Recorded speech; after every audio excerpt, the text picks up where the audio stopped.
gives us 0, and 6 minus 6 again is equal to 0, and 0 times 0 gives us just 0. But this answer is not correct, because according to the order of operations, which is Pemdas,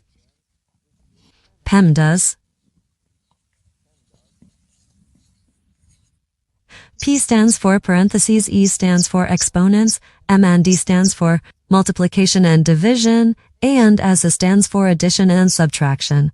We first do parentheses, then exponents, then multiplication and division, and finally addition and subtraction. Remember that multiplication and division have equal priority and we work from left to right.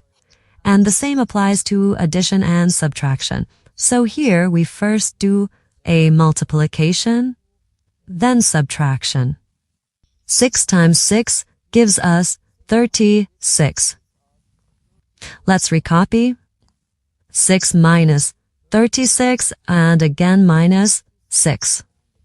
Okay, here we work from left to right. 6 minus 36 gives us negative 30. And negative 30 minus 6 gives us negative 36.